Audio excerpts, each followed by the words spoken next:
Selamat pagi anak-anak. Salam sehat dan salam sejahtera untuk semuanya. Semoga hari ini dalam keadaan yang sehat. Pagi hari ini sebelum kita memulai pembelajaran, Bu Diva mengingatkan terlebih dahulu kalian untuk berdoa masing-masing ya. Supaya kita diberi perlindungan oleh Tuhan, diberi hikmat untuk dapat memahami segala materi pembelajaran dengan baik. Hari ini, hari Senin, kita akan belajar materi IPS, di mana materi yang akan kita pelajari mengenai sumber daya alam.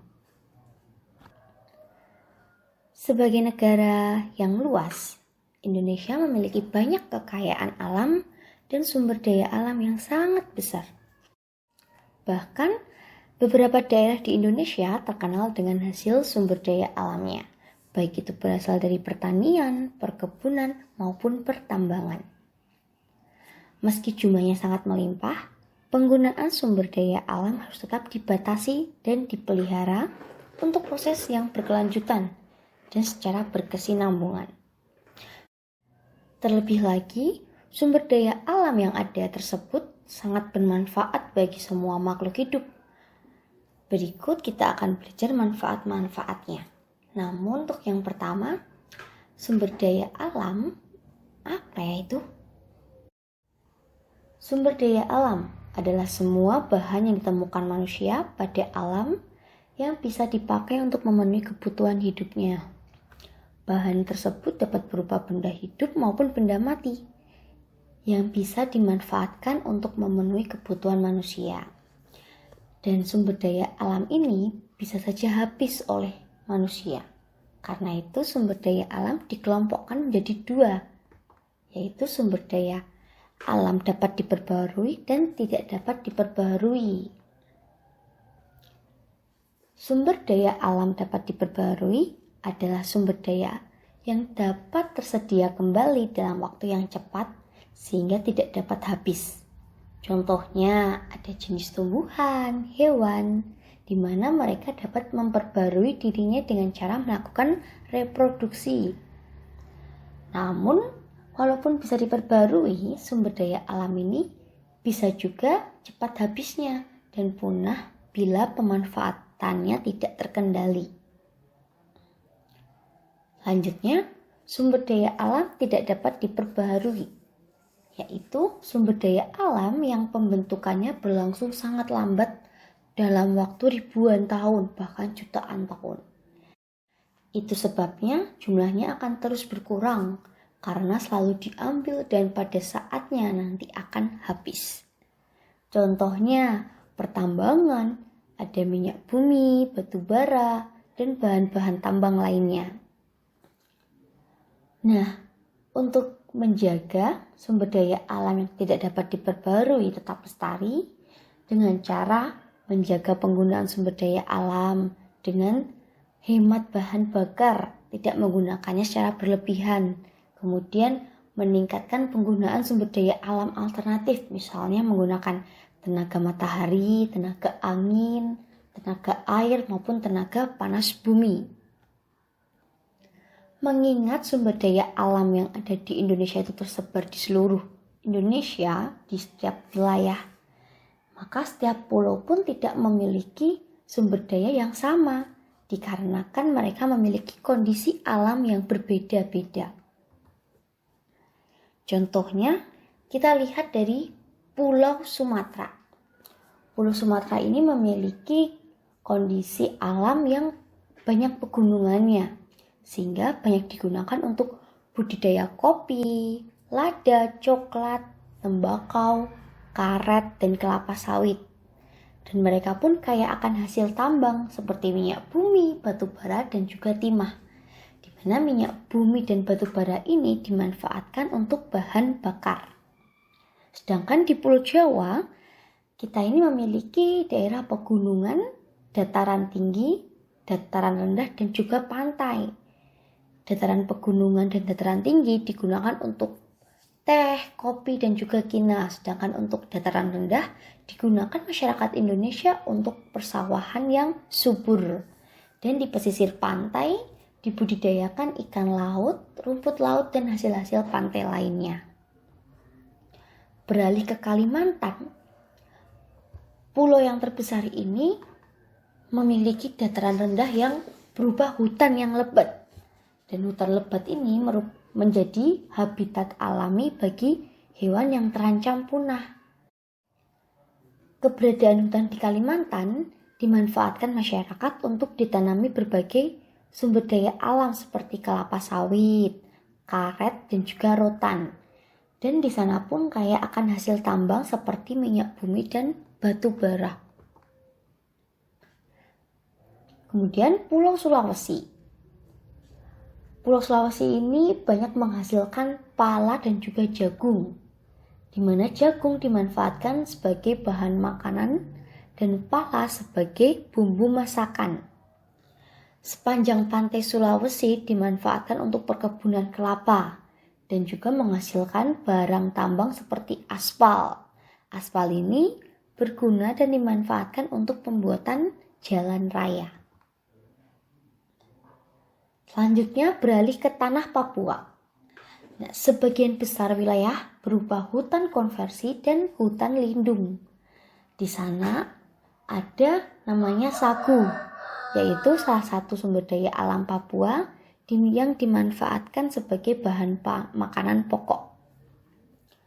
Mereka pun juga menghasilkan rempah-rempah yang sangat disukai oleh pasar internasional.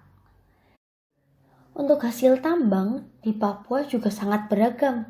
Ada tambang emas, tembaga, ada juga logam. Emas untuk bahan baku pembuatan mata uang dan perhiasan seperti anting, cincin, kalung, dan gelang. Nah, itu tadi beberapa sumber daya alam yang ada dan tersebar di pulau-pulau Indonesia.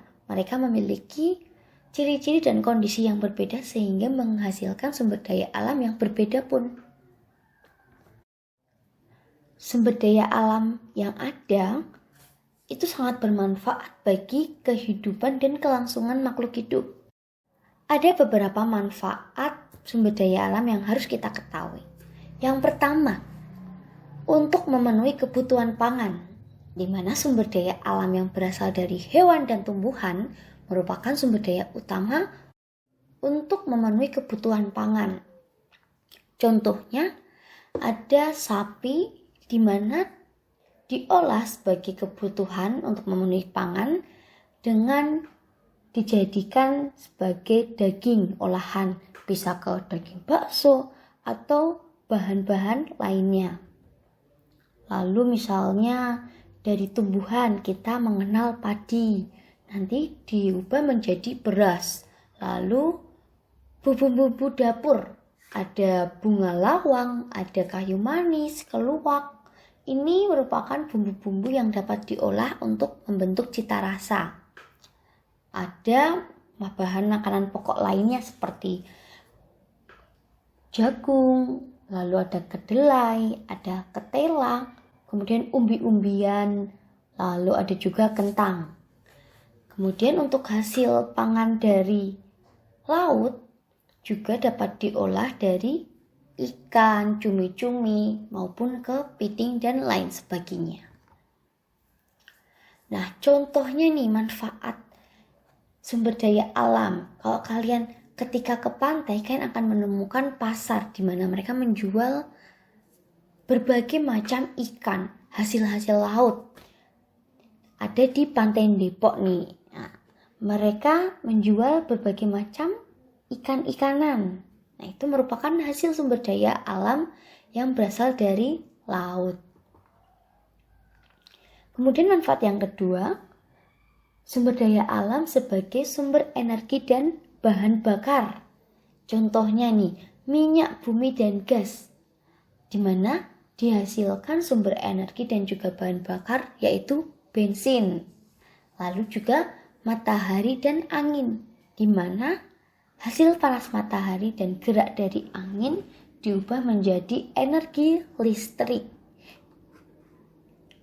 Manfaat yang ketiga, sumber energi pembangkit listrik. Sumber energi pembangkit listrik ini bisa berasal dari panas matahari, bisa berasal dari air, angin, kemudian ada dari energi diesel, di mana setiap hasil sumber daya diubah menjadi energi listrik. Dan ini sangat bermanfaat untuk kehidupan dan keberlangsungan masyarakat di Indonesia. Untuk pengembangan teknologinya, karena mereka membutuhkan energi listrik untuk menghidupkan berbagai alat mesin, misalnya laptop, lalu untuk menonton televisi, mencuci pakaian, dan lain sebagainya. Manfaat selanjutnya yaitu untuk menjaga keseimbangan alam dengan cara kita melakukan reboisasi, yaitu penanaman kembali hutan-hutan dengan memberikan penanaman pohon. Tahu tidak anak-anak, di Indonesia ini memiliki hutan yang sangat besar. Dan Indonesia, terlebih di Kalimantan, dikenal sebagai jantung dunia karena kita memiliki hutan yang sangat besar. Sehingga manfaatnya itu sebagai penyuplai oksigen. Lalu manfaat selanjutnya, sumber mata pencaharian dan pendapatan, misalnya sumber daya alam di laut, di pesisir pantai, digunakan untuk mata pencaharian para nelayan. Kemudian di dataran tinggi ada perkebunan teh. Lalu di dataran rendah untuk persawahan digunakan sebagai mata pencaharian seorang petani. Lalu di daerah pertambangan digunakan untuk menggali emas, bahan tambang, timah, dan lain sebagainya. Maka pencahariannya adalah penambang timah. Manfaat selanjutnya sebagai cadangan devisa, di mana devisa ini merupakan satu di antara upaya yang dimanfaatkan oleh negara untuk melaksanakan transaksi yang legal secara internasional. Cara transaksi devisa adalah ketika suatu negara membutuhkan dana yang besar, maka sumber daya alam yang menjadi cadangan devisa bisa dipasarkan dan dikomersilkan agar mendapatkan keuntungan. Dan devisa ini tidak hanya berupa barang atau berbentuk hasil bumi, namun bisa juga dalam bentuk jasa. Contohnya nih, sumber cadangan devisa ada kegiatan pariwisata, seperti di Candi Borobudur, di pantai, di Pulau Komodo, atau di berbagai gunung. Mereka membuka pariwisata dan itu sebagai cadangan sumber devisa. Lalu pungutan bea masuk dari barang-barang impor. Ada juga hasil ekspor barang dan juga jasa. Sekian mengenai manfaat dari sumber daya alam. Selamat pagi, selamat belajar, dan terima kasih untuk waktunya. Bye!